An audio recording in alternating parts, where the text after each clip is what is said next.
तो जय हिंद दोस्तों। अगर आपको याद होगा तो पीछे के क्लास में हम लोग sexual reproduction of flowering plant के बारे में पढ़ रहे थे।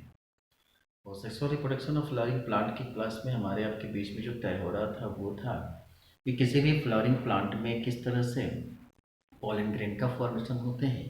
जब पॉलन ग्रेन का फॉर्मेशन हो जाने के बाद से फिर एम्ब्रायोसिक यानी कि ओवम का फॉर्मेशन यानी ओव्यूल का फॉर्मेशन कैसे होता है। ठीक है, ये सब चीज़ें हम लोग पीछे की क्लास में कवर कर चुके थे। जब हम लोग शुरू में पढ़े थे तो वहाँ पर हम लोग पहले पढ़े थे कि मेल रिप्रोडक्टिव ऑर्गन्स का फॉर्मेशन कैसे होता है, यानी कि मेल रिप्रोडक्टिव ऑर्गन्स का मतलब हो गया कि एंथ्रोडियम का फॉर्मेशन कैसे होता है। फिर उसके बाद हम लोग सीखना शुरू किए कि गाइनोस यानी कि गाइनोसियम का फॉर्मेशन कैसे होता है, कि एंड्रोसियम के बाद जो गाइनोसियम यानी कि फीमेल रिप्रोडक्टिव पार्ट होता है उसका फॉर्मेशन कैसे होता है। ठीक है, फिर हमने कहा कि अगर मान लीजिए कि दिए गए स्ट्रक्चर में हमारे पास क्या हो, पिस्टिल किसे कहते हैं, तो हमने कहा था कि जो फीमेल रिप्रोडक्टिव ऑर्गन होते हैं, ठीक है, जिसमें कौन कौन से पार्ट होते हैं, जिसमें होता है स्टिग्मा, उसके बाद होता है फिलामेंट और जिससे नीचे अटैचमेंट होता है ओवरी। इन तीनों स्ट्रक्चर को मिलाकर हम लोग पिस्टिल कहते हैं। क्या नाम देते हैं इसको, हम लोग पिस्टिल कहते हैं। ठीक है, हमने कहा था कि स्टिग्मा जो होता है वह क्या होता है कि स्टिकी पार्ट इसमें पाए जाते हैं, जो कि पोलन ग्रेन जब आता है तो वो स्टिकी पार्ट इसके ऊपर जाके पोलन ग्रेन चिपक जाता है और उसके बाद यहाँ पर जो ट्यूब होती है इसको हम लोग फिलामेंट कहते हैं, या इसी को हम लोग क्या नाम देते हैं, पोलन ट्यूब करते हैं। इसी पोलन ट्यूब के माध्यम से पोलन ग्रेन जो होता है वो नीचे आता है और नीचे आने के बाद यहाँ पर इस रास्ते से आकर यहाँ पे जो माइक्रोफाइल एरिया होता है वहां से ये एंट्री करता है और इसके अंदर जो होता है क्या चीज, ओव्यूल पाया जाता है जहां पर फर्टिलाइजेशन होती है। ठीक है, फिर हमने कहा था कि जो स्टिग्मा होते हैं, स्टिग्मा के भी कई पार्ट्स होते हैं, कुछ ऐसे पार्ट यानी कि पिस्टिल के आधार पर जो पिस्टिल मतलब क्या हुआ, स्टिग्मा फिलामेंट और ओवरी तीनों को कंबाइंड रूप से हम लोग पिस्टिल कहते हैं। हमने कहा था कि पिस्टिल के आधार पे भी कई तरह के प्लांट होते हैं, कुछ ऐसे होते हैं कि जिनमें सिर्फ और सिर्फ एक पिस्टिल पाया जाता है, उसे हम लोग मोनोकार्पेलरी कहते हैं, और जिसमें काफी अधिक पिस्टिल पाए जाते हैं उसे हम लोग कहते हैं मल्टीकार्पेलरी, क्या कहते हैं, मल्टीकार्पेलरी कहा जाता है। उसमें हमने कहा था कि अगर वह पिस्टिल जो मल्टीकार्पेलरी होता है वो अगर पिस्टिल आपस में फ्यूज करके एक पिस्टिल का निर्माण करता है, ठीक है, कई सारे स्टिग्मा आपस में फ्यूज करके एक बॉडी का निर्माण करते हैं। एम्ब्रायोसेक्स सिर्फ एक होता है उसे हम लोग कहते हैं सिनकार्पस, लेकिन जो अलग अलग होते हैं उसे हम लोग कहते हैं एपोकार्पस। ये चीजें हमने सारा चीजें आपको सिनकार्पस किसे कहते हैं, एपोकार्पस किसे कहते हैं, ठीक है, ये सारी चीजें हम आपको पीछे की क्लासेज में बता चुके थे। ठीक है, तो सिनकार्पस क्या है, एपोकार्पस क्या होता है, स्टिग्मा का फॉर्मेशन कैसे होता है, इन सब क्लास को हम लोग अच्छे तरीके से पढ़ चुके थे। ठीक है, अब इसके बाद से अगर इसमें देखा जाए तो हम लोग जब नेक्स्ट टॉपिक को जिस समय कवर करेंगे तो हमने किस कहा था कि जब स्टिग्मा का जब क्रिस्टल का जब फॉर्मेशन हो जाता है तो एक नई प्रोसेस शुरू होती है। वो क्या होती है,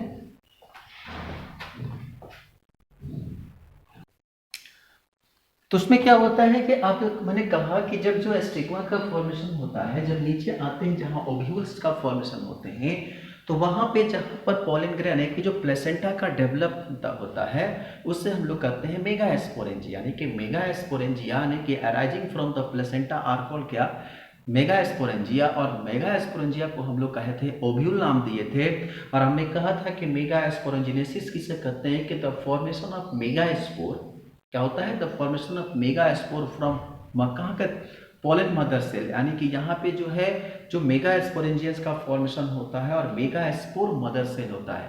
क्या होता है, अगर आपको याद होगा तो हम लोग पढ़े थे कि जहाँ पर हम क्या कहते हैं पोलन ग्रेन्स के बारे में पढ़े थे, तो वहाँ पर हमने कहा था कि जो माइक्रो स्पोर का निर्माण होता है उससे हम लोग माइक्रो स्पोर को हम लोग कहते हैं क्या चीज़, जो माइक्रो स्पोर होता है उसको हम लोग कहते हैं पोलन ग्रेन, और जो मेगा स्पोर होता है उसको हम लोग कहते हैं एम्ब्रायोसेक। ठीक है, तो हमने कहा था कि the formation of pollen grain, यानी कि जो पोलन ग्रेन का फॉर्मेशन हम लोग मेगा स्पोर कहते हैं, इसका फॉर्मेशन जो माइक्रो स्पोर कहते हैं पोलन ग्रेन को, और ओवम का जो फॉर्मेशन होता है उसे हम लोग मेगा स्पोर कहते हैं। तो हमने कहा था कि the formation of mega spore from the, कहाँ से, mega spore mother cell is called mega, उसको क्या बोलते हैं हम लोग, मेगा एस्पोरेंजिनेसिस। ठीक है, तो जो मेगा एस्पोरेंजिनेसिस का फॉर्मेशन होता है, जो मदर सेल का फॉर्मेशन होता है, वो फॉर्मेशन के दौरान क्या होता है कि सबसे पहले जब पोलन ग्रेन्स उधर से जब चलते हैं तो पोलन ग्रेन्स आते हैं तो नीचे का जो ओव्यूल होता है उसकी स्ट्रक्चर कैसी होती है। हमने कहा कि ये पोलन ग्रेन जब आता है तो यहाँ पे एक फ्यूनिकल ट्यूब लाइक स्ट्रक्चर आता है, ठीक है, और आकर इनकी अटैचमेंट कुछ इस तरह से होती है, इनकी अटैचमेंट होती है कुछ इस तरह से, बैकवर्ड से एंट्री मारता है वो, ठीक है, एंड ये आता है और इसके बाद से क्या करता है कि ये बैकवर्ड होकर फिर ये एंट्री करता है। हम स्ट्रक्चर को क्या किए थे कि सीधा किए थे, हम सीधा करके हमने स्ट्रक्चर को ऊपर दिखाया और कहा कि जिससे पोलन ट्यूब जो होते हैं, ध्यान रखेंगे, जिससे पोलन ट्यूब इससे ओव्यूल पार्ट से अटैच्ड होते हैं उससे हम लोग फ्यूनिकल करते हैं। जिससे ये पोलन ट्यूब है और पोलन ट्यूब जो होता है जिससे अटैच्ड होता है, यानी कि ओवरी का सेक यानी ओवम सेक जो होता है वो जिससे अटैच्ड होता है उससे हम लोग फ्यूनिकल करते हैं। क्या नाम देते हैं हम लोग? फ्यूनिकल्स नाम देते हैं, ठीक है। फ्यूनिकल्स जो होते हैं वह आगे चलकर ये ग्रुप बनाते हैं। ध्यान रखेंगे, हम इस स्ट्रक्चर को पलट दिए हैं और स्ट्रक्चर जो है थोड़ा सा हम फ्यूनिकल्स को ऊपर लिख देते हैं, इसको हम लोग कहते हैं फ्यूनिकल्स। और ये जो ग्रुप स्ट्रक्चर होता है वह कुछ इस तरह के स्ट्रक्चर होता है, ध्यान रखेंगे, ग्रुप बनाता है, ठीक है।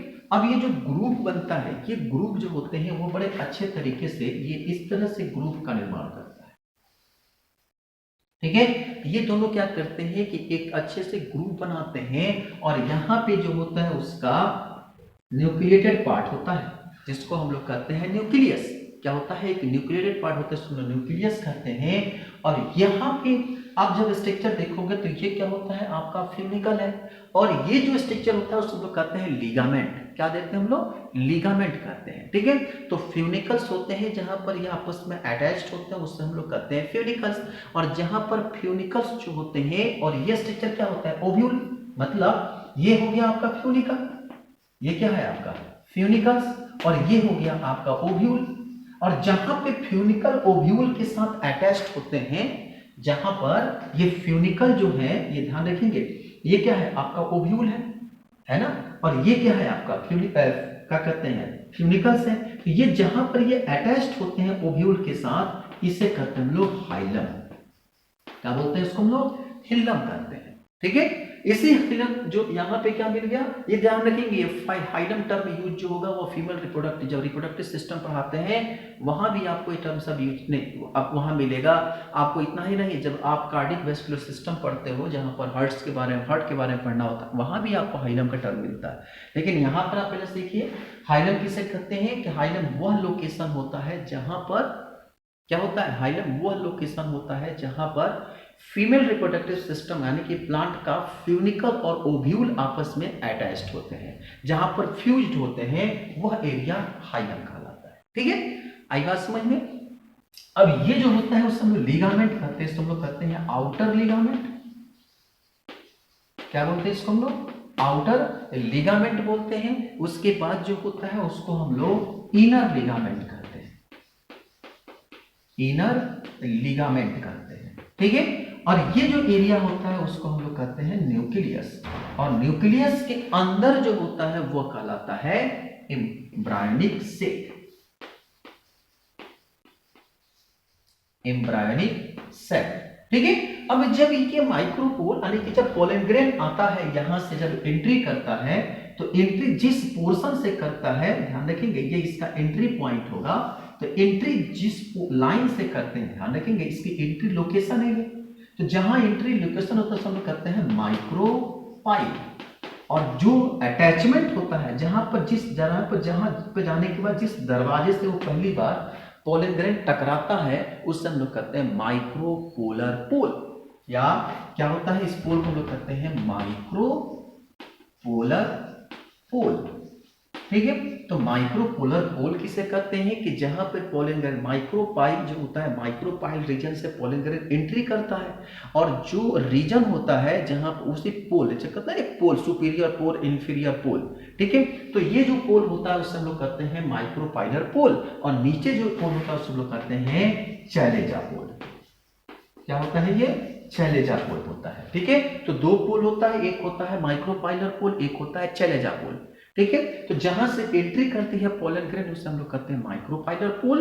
और किससे एंट्री करता है? माइक्रोपोर से एंट्री करता है। वो एरिया क्या कहलाती है, माइक्रोपाइलर एरिया कहलाती है, माइक्रोपोलर एरिया कहलाती है, और उसके अपोजिट जो होता है उसको कहते हैं चलेजन पोल। ठीक है, अब यहां से जब एम्ब्रायोनिक सेक का फॉर्मेशन हो गया, यानी कि गैमेटोफाइट का फॉर्मेशन हो गया, अब मेगास्पोरेंजिनेसिस की प्रोसेस की शुरुआत यहीं से होती है। ठीक है, अब जैसे ही यहाँ पे सेल आता है, अब सेल आने के बाद क्या करता है कि अब ये शुरू करता है अपना फर्टिलाइजेशन का काम। अब आप बात आती है कि ये फर्टिलाइजेशन करता कैसे है।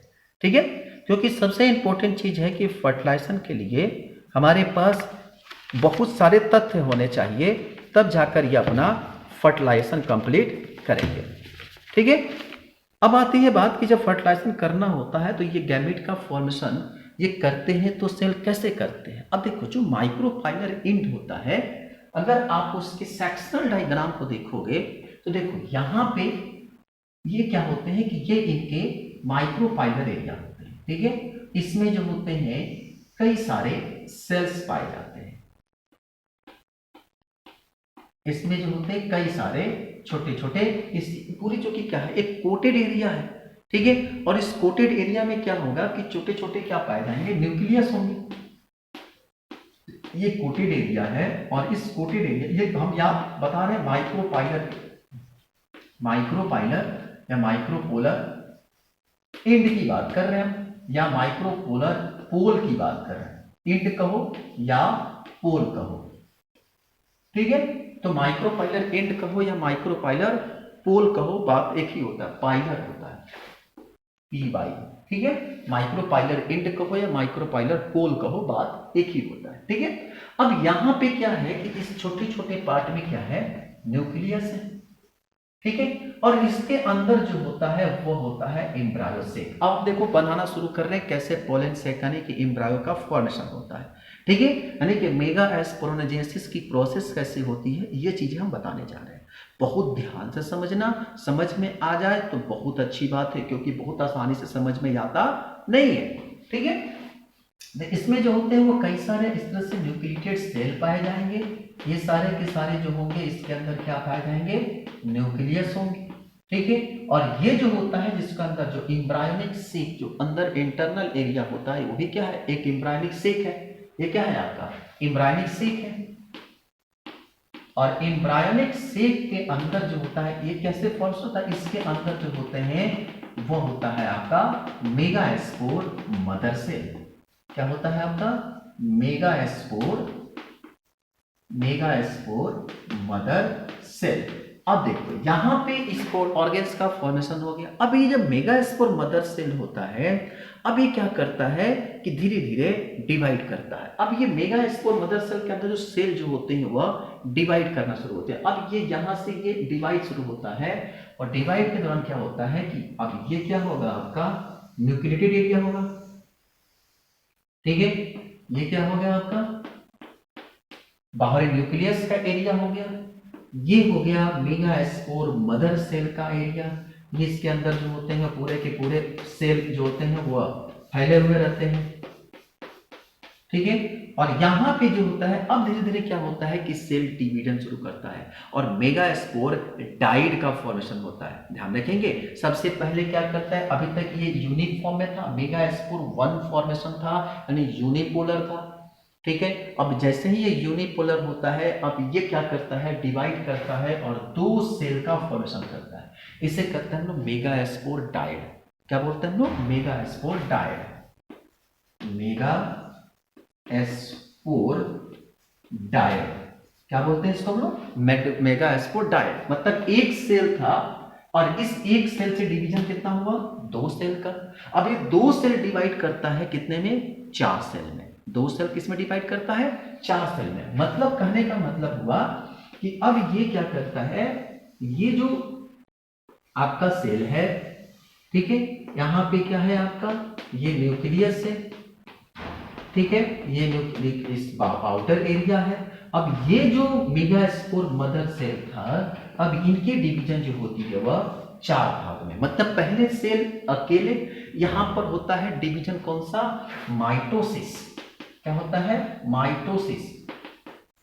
ठीक है, इसको हम कहते हैं मियोटिक डिवीजन। ध्यान रखेंगे यहाँ पर होता है माइटोसिस, यानी कि इसको हम लोग कहा जाता है कौन सी डिवीजन, माइटोटक, यानी कि जैसे माइटोसिस होता है तो एक से किसमें बनता है, दो में। यहाँ पर फिर होता है माइटोसिस, और माइटोसिस क्या करता है, कितना बनाता है, 4 सेल बनाता है। कितना बनाता है, 4 सेल बनाता है। ठीक है, और 4 सेल में जो बनता है इसको हम लोग कहते हैं मेगास्पोर टेट्राड।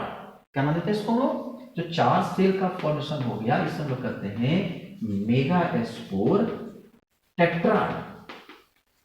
अब देखो 4 सेल का फॉर्मेशन तो हो गया, अभी 4 सेल की फॉर्मेशन को हम अगर सेल से बाहर निकालें तो कैसे होता है, अब समझना। 4 सेल में से सिर्फ, अब देखो 4 सेल तो फॉर्मेशन तो हो गया, लेकिन इसमें से 4 में से सिर्फ एक सेल जो होते हैं वह एक्टिव होते हैं। ठीक है, एक सेल जो होते हैं वह एक्टिव होते हैं, बाकी जो 3 सेल होते हैं वह इनएक्टिव हो जाते हैं। ठीक है, तो एस्टेराइल कितने होते हैं, 3 हो जाते हैं। जिस तरह से फीमेल में भी आप पढ़ोगे कि एक फीमेल ओवम जो होता है वह 4 गैमेट्स का फॉर्मेशन तो करता है, किंतु लेकिन परंतु उसमें से 3 जो होते हैं वो नॉन फंक्शनल होते हैं और एक जो होते हैं वो फंक्शनल होते हैं। उसी तरह से यहाँ पर भी 4 गैमेट्स का फॉर्मेशन तो हुआ, लेकिन इसमें सिर्फ एक फंक्शनल होता है और बाकी जो 3 होते हैं वह नॉन फंक्शनल होते हैं। ठीक है, अब हम इसको इससे बाहर निकालते हैं, और बाहर निकाल के इसको समझते हैं कि सबसे पहले जो था ये जो माइक्रोपोलर, जो यहाँ पर ये क्या था आपका, ये था आपका मेगास्पोर मदर सेल, यानी कि ये था आपका एक एम्ब्रायो। ठीक है, एम्ब्रायो सेल के अंदर जो था सबसे पहले सेल जो होते हैं वह 2 भागों में डिवाइडेड होते हैं। कितने सेल, 2, उसके पोलर और एंटी पोलर 2 एरिया में पाए जाते हैं, जिसमें 2 न्यूक्लिएटेड एरिया होते हैं। कितने न्यूक्लियस हो गए, 2 न्यूक्लिएटेड एरिया हो गए। ठीक है, अब ये जो 2 न्यूक्लिएटेड एरिया होता है ये डिवाइड करता है तो बनता है कितने एरिया में, ध्यान रखेंगे 2 न्यूक्लिएटेड एरिया है, 2 जब डिवाइड करेगा तो कितना बनेगा, 4 बनेगा। 2 न्यूक्लिएटेड, ध्यान रखेंगे दोनों एक पोलर एरिया में होता है, एक दोनों एक दूसरे के अपोजिट एरिया में होता है। ठीक है, एक एरिया को हम लोग करते हैं चैलेंजर एंड और एक एरिया को हम लोग करते हैं माइक्रोपाइलर एंड। क्या नाम देते हैं, एक एरिया को हम लोग करते हैं चैलेंजर एंड और एक को करते हैं हम लोग माइक्रोपाइलर एंड। ठीक है, तो इससे अगर हम नाम दे दें, कौन सा नाम दे दें, माइक्रोपाइलर दे दें या चैलेंजर, जो आपको देना है दे सकते हैं। चलो हम इसको देते हैं चैलेंजर एंड, चैलेंजर एंड कहो या पोल कहो।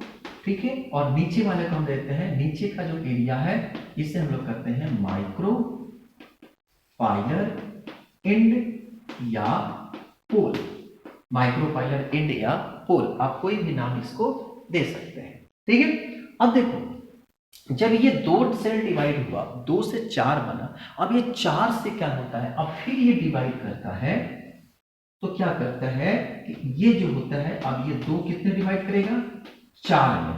ठीक है, अब देखो 2 से 4 बना और 4 से 8 बना, 8 से जब डिवाइड करता है तो इसके बाद इसकी डिवीजन रुक जाती है।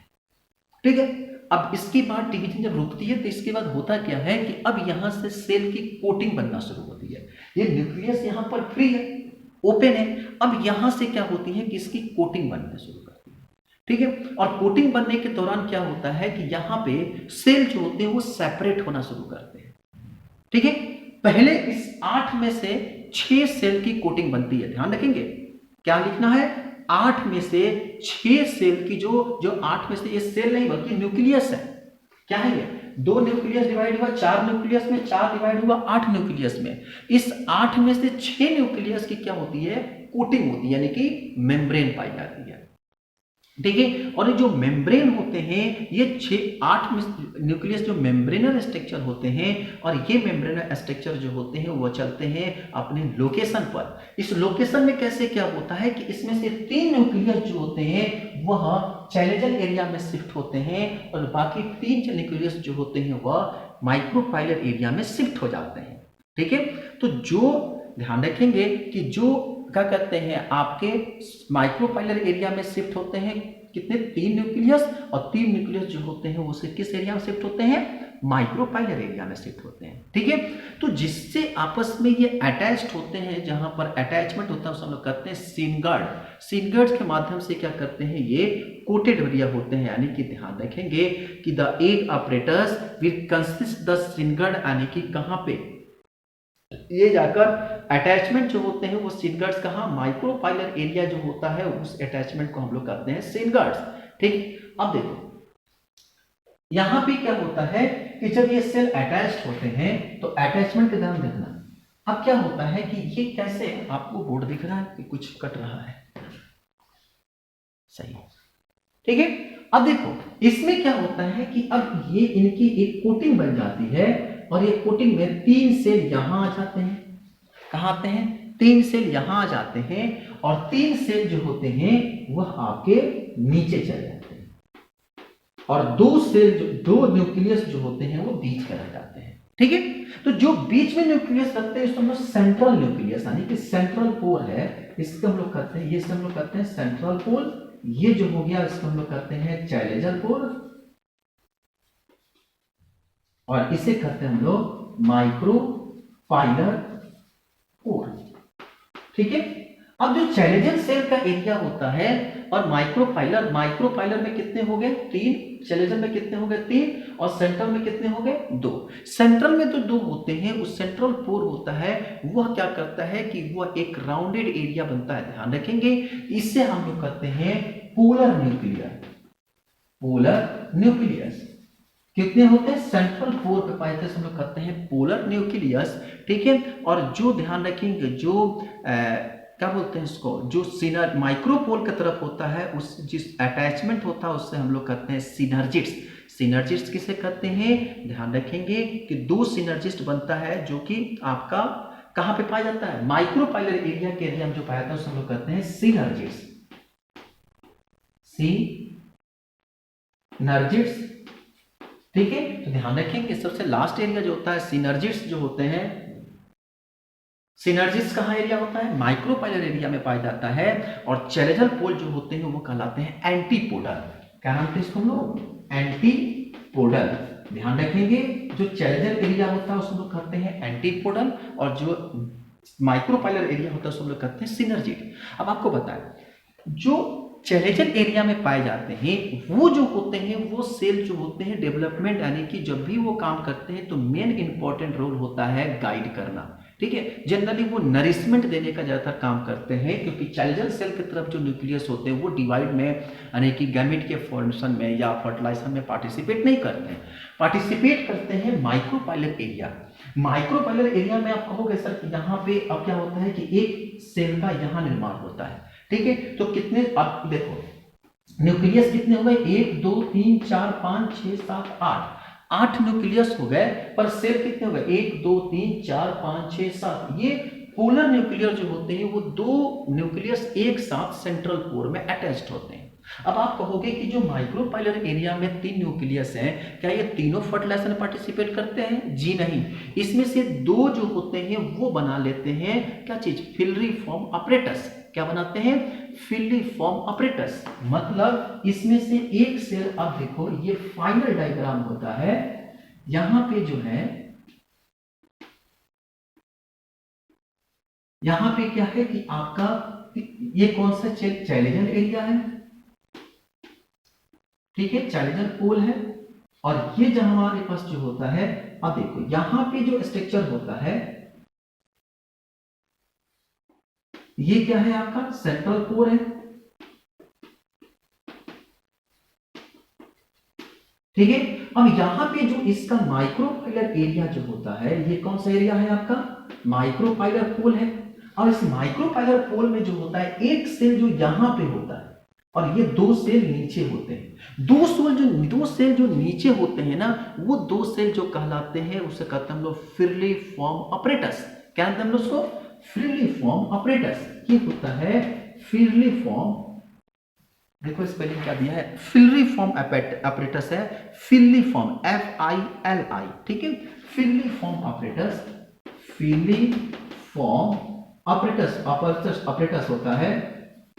ठीक है, ये फिलिप अपरेटस जो होता है ये क्या करता है कि ये सिर्फ और सिर्फ पोलन ग्रेन, चूंकि पोलन ग्रेन कैसे आते हैं, यहां से ऐसे एंट्री करते हैं और इसे एंट्री करते हैं पोलन ग्रेन्स इसमें, तो इसको क्या करता है, ये गाइड करता है। कौन, फिलिफॉर्म अपरेटस। ध्यान दें, इसके न्यूक्लियस जो होते हैं वो सेल डिवीजन में पार्टिसिपेट नहीं करते हैं, ये कभी भी क्या कहते हैं जाइगोट बनाने में काम नहीं करते हैं। ये दोनों जो होते हैं वो सिर्फ गाइड करते हैं पोलन ग्रेन को, और कहां पहुंचना है, यहां पे। ये कौन सा होता है, इसका एक सेल होता है, ठीक है। ये कौन सा एरिया होता है आपका, एक सेल एरिया होता है, ठीक है। कौन सा एरिया हुआ आपका, एक सेल का एरिया होता है। और इस एक सेल में यानी कि पोलन ग्रेन कहां पहुंच गया, यहां पे, और यहां पर पहुंचकर ये फर्टिलाइजेशन की प्रोसेस कंप्लीट करता है, और कितना बन गया यहां पर एक सेल। तो 8 सेल था, 8 सेल में 3 सेल जो होता है चैलेंजर सेल में जो क्या करता है, नरिशमेंट प्रोवाइड करता है। सेंट्रल सेल जो होता है ये गाइडिंग में भी काम करता है, और खास करके पोलन ग्रेन को गाइड करने वाला कौन होता है, फिलिफॉर्म अपरेटस, जो उसमें 2 न्यूक्लियस होता है। यहां से पोलन ग्रेन यहां पे एंट्री करता है, और कितने सेल होते हैं, एक सेल होता है, और यहां पे पोलन ग्रेन पहुंचकर फर्टिलाइजेशन करता है, ठीक है। तो नीट के पेपर में इससे बहुत इस टॉपिक से बहुत सारे क्वेश्चंस एग्जाम में आते हैं, ठीक है। लेकिन ज्यादातर क्वेश्चन अभी इस साल नीट 2021 का क्वेश्चन था। 2021 में क्वेश्चन था कि अगर एक एंजियोस्पर्म का प्लांट है, और एंजियोस्पर्म के प्लांट को जब फर्टिलाइजेशन करता है तो मेगा स्पर्मेटोजेनेसिस के दौरान उसमें कितने एक सेल और कितने न्यूक्लियस का फॉर्मेशन होता है। अब देखकर बताओ कितने सेल और कितने न्यूक्लियस बने, क्योंकि ये सारे के सारे जो है वो सेल हैं। तो 1 2 3 4 5 6 7, ठीक है, 1 2 3 4 5 6 7, तो 7 जो होते हैं वो क्या बनते हैं, सेल बनते हैं। और न्यूक्लियस की कितनी संख्या है, 8 न्यूक्लियस होती है। ये क्वेश्चन कितनी बार पूछी जा चुकी है कि एंजियोस्पर्म प्लांट में 7 सेल और 8 न्यूक्लियस का फॉर्मेशन होता है, ठीक है। तो ये पूरी प्रोसेस होती है एक क्या चीज, मेगा स्पोरोनोजेनेसिस का।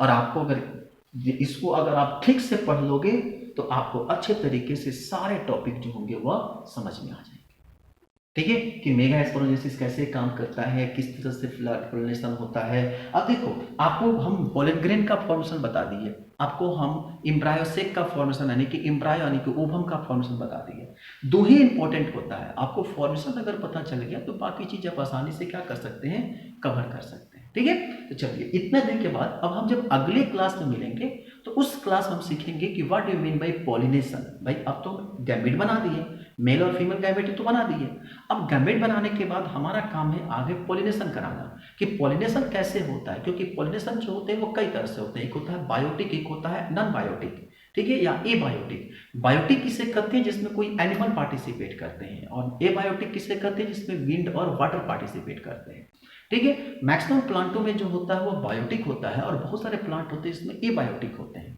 ठीक है। तो इन दोनों में क्या डिफरेंस है, और कौन कौन से प्लांट होते हैं जो बायोटिक होते हैं, और कौन कौन से जो होते हैं वो एबायोटिक होते हैं, इन्हीं सब कंसेप्ट के बारे में हम जब नेक्स्ट क्लास में मिलेंगे तो वहां पे कवर करेंगे, ठीक है।